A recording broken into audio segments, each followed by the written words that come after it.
Hey, it's Golden Buddha here, back with some more RPG stories for your listening entertainment. So today I'm going to tell you the story of the ESRT, and that stands for the Emergent Situation Response Team. And this is one of the best Cyberpunk 2020 campaigns I've ever played in. It had so many great moments, so many twists and turns, so much tension. We had so many great players, and we had a great DM. I'm trying to think of where I should start with it because it's so epic and I'm gonna have to break this up into parts, but everybody wants me to tell it. Oh, and I'm gonna try to tell it to the best of my ability. We start off in Night City, as you do in 2020. We start off in our first day of the academy for the ESRT. We have me, Alex, and I'm playing Jet Blue, and he's a 39-year-old detective. Basically Jet from Cowboy Bebop. I'm not even gonna he's got the cyber arm and everything. Like he's a dad, he's kind of, you know what I mean? Like he's got points into feng shui. Noah playing Takeda, who's like this, this kind of more professional guy. He was basically playing a thin veiled version of himself in real life, essentially. A more badass version of himself. Then we had Nick playing Ice. He was kind of our interrogator guy going through, and he did a damn good job at it because Nick loves playing face characters. And then we had Jack, yes, that Jack from Chepstein, playing Miller. And he was pretty much just like the wild card, I feel like. He just kind of did stuff, but anyways, I digress. We meet back at the academy and we're going through the place, we're going to our rooms. So we each kind of introduce ourselves in turn as we come to the academy. Jet, he comes up and he's just like, hey, I'm an old detective, and I'm trying to prove I can run with the big dogs, Takeda, he comes up, his partner died, and he's trying to make a difference in the city. And Ice comes up and he's like, oh yeah, I used to be a reporter for a good part of my life and, become a cop, essentially. Miller kind of came late. He actually got chewed out by the lieutenant. So yeah, we get to the lieutenant and everything. And Lieutenant Richardson, he's just like, okay, see that wall up there? That wall with all those people? That's every single officer for Night City PD that has died in the line of duty. Your names are probably going to be up there after this. And we're all just like, okay, well shit. And he's kind of just telling us about the whole reason that the ESRT is being formed. And in order to kind of explain that, I have to explain what CSWAT is. Sometimes, there's cyborgs running around, and there's some people that have that are literal living weapons, they have fucking shotguns in their arms, grenade launchers in their dick. And what happens when that guy goes crazy? What happens when the guy starts shooting fucking everybody or starts starts behaving erratic? You're not going to call in a regular police officer. You call in CSWAT, which is like SWAT, but they're literally cybered up. And most of CSWAT are staffed by past cyber psychos. So these people are usually reformed cyber psychos or people who are on the edge of cyber psychosis. So they're on the edge of going crazy, basically. Because, you fight fire with fire, I guess. Yeah, so, if a full Borg is tearing ass through the city, they're just like, okay, CSWAT, we need you. And they come up with grenade launchers and railguns and a whole bunch of other shit that you just don't want to fuck with. Usually as a result of them being kind of psychotic and, the Borg being absolutely psychotic, there's a lot of collateral damage in between, catching this Borg and CSWAT shooting at them, all that stuff. In this version of Night City, people complained about that whole collateral damage. They were just like, yo, it's getting to be too much. This is ridiculous. Every time CSWAT's called in, the body count just gets higher. So what they proposed, or what the politicians proposed, was that there's a team in between CSWAT and the normal police. So that's where ESRT comes in. So anytime there's a cyber psycho situation, we're required to go in and handle it the best we can before CSWAT is called in. So we're basically a first response team. Does that mean we're armed like CSWAT? No. We're basically armed like regular cops, and that's what makes the job so fucking dangerous. That's why Lieutenant Richardson was like, hey, you're probably going to be up on this board. So we're just like, okay, we're all taking it in. We were doing a little bit more of a serious game, so we weren't really cracking a lot of jokes, like, out of character.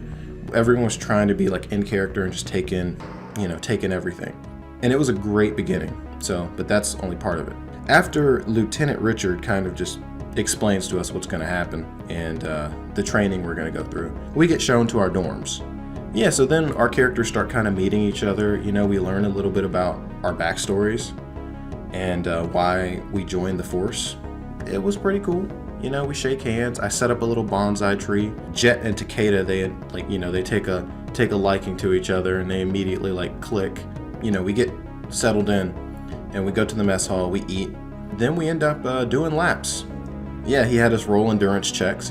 Chris was just like, okay, roll endurance. You're taking a stat negative when you fail it.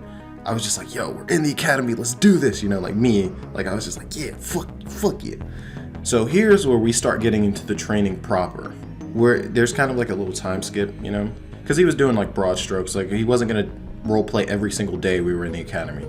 So what happens is we meet Officer Brown, who ends up essentially becoming our commanding officer. Officer Brown, he takes us to the training zone. So we go to the Killhouse to, start training on how to breach places. He's just like, okay, all right, who's got the shield? Takeda, he takes the shield, and he's like, okay, who's got the battering ram? And Jet's just like, okay, I'll take the battering ram. And so we start getting our positions, and actually figuring out where we are in the stack. Takeda, he's taking point. Jet's coming behind with the damn battering ram. Miller and Ice, they got their guns out, ready to go in. And he's just like, okay, everybody stack up. Jack, out of character, is like, what does that mean? Me, out of character, I'm just like, oh, it's just get up against the door, man. That's just all it means. You've played Rainbow Six. You know what stack up means. And he's like, oh, okay, that shit. Okay, cool. 1, 2, 3, breach. And so, you come through with the battering ram, just knock the door in. And then we go in. We're like, okay, fuck, what do we do? Guns up, go in. And then, you failed. And we're just like, what? And Brown comes up to us and he's like, you didn't even clear that room. You passed right by that room. An enemy could have came out, shot your partner in the back of the head. Again. And so, shit, we go back outside. We stack up at the door again. Just like, okay, 1, 2, 3, boom. Knocking the door. Boom, kick it. We break down that door. Go into the room, start clearing it out. It's like, okay, no one's in the closet, clear. Okay, no one's in there, no one's under the bed. Okay, great, this room's done. Okay. Oh yeah, so basically we start clearing the room. Ice goes in, and so does Miller, and they're checking the room, and then Ice goes to check under the bed, and fucking Nick rolls a fucking 1. Crit fails the awareness check. The guy gets the drop on him. Fail. It's like, what? And then, Sergeant Brown comes up. And he's just like, nope, begin again. You fucked up. Do it again. And we're just like, all right, fuck, stack up. So what happened was they took too long clearing the room. Brown was trying to get across, hey, you guys need to do this quickly, quietly, and as efficiently as possible.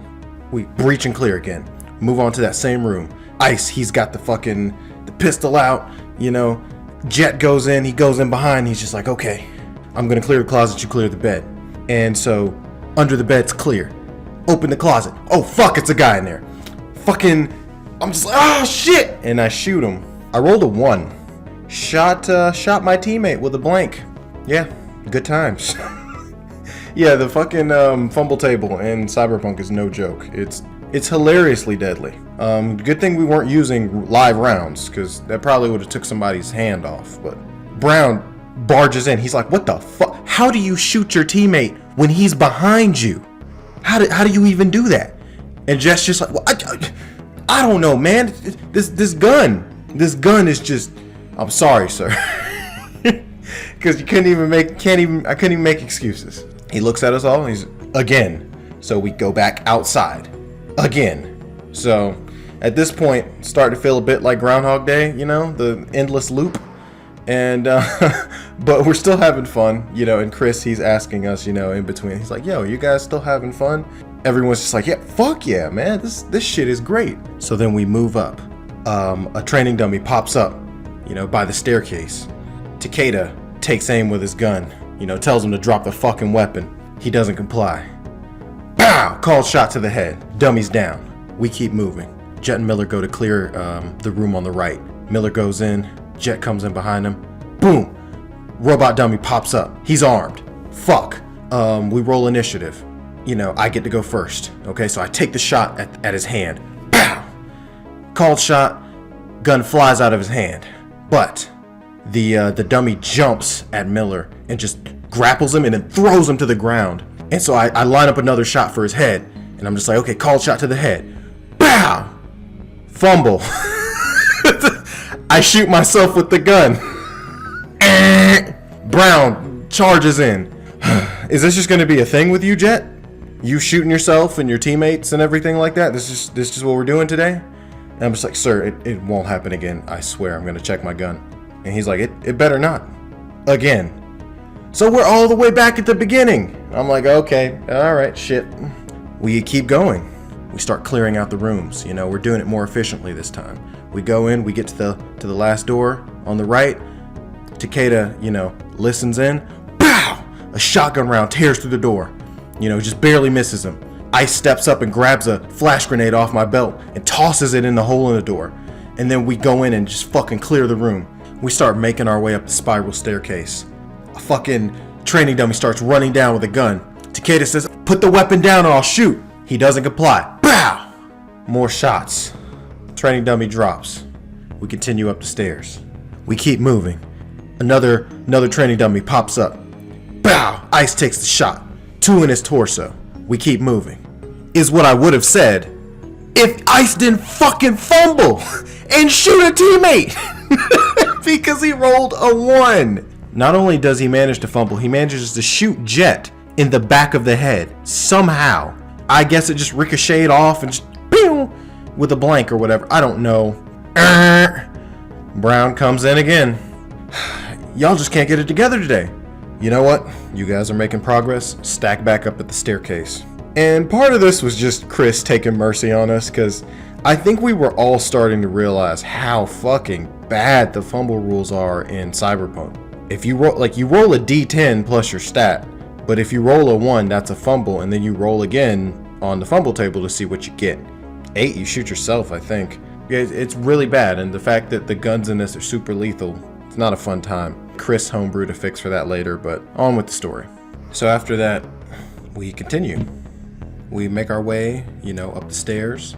We find no hostiles, and we keep going. Then eventually, we come to this room where a bot has a gun to another bot's head. Right there, right to the back of it. And so Jet, you know, he's like, fuck. He goes for his gun, you know, and he's just like, call shot to the head. And then Ice chimes in. He's like, no, wait. I'm going to try to talk him down. And Jet just relaxes his hand. You know, he's like, all right, this is what you can do. This is what you do. Don't fuck this up. And then Ice is like, I won't. You know, Ice steps up and he says, hey man, you don't need to do this. This doesn't have to end this way. Just put the gun down and we can all go home. And then the bot fires into the other bot's head. Just blows his head off. Training session ends. You know, Sergeant Brown walks in and he says, good job, gentlemen. And we're all just bewildered. What do you mean, good job? What? He just blew a dude's head off. And then Sergeant Brown steps up and he says, you all have to understand, this is Night City. That machine made that decision to kill 20 minutes ago. Can't save everyone. Decent work. Go hit the showers and head back to your dorms. And so we just kind of like, we're all just like taking this in. Jet with Miller's help. You know, he takes the battering ram and they just kind of hoist it. We all head back to the dorms. If you like the story, like and subscribe for more content. And don't worry, I'll be back with more tales of the ESRT. Because the story needs to be told. But with that being said, this is Golden Buddha telling you to stay enlightened and stay safe.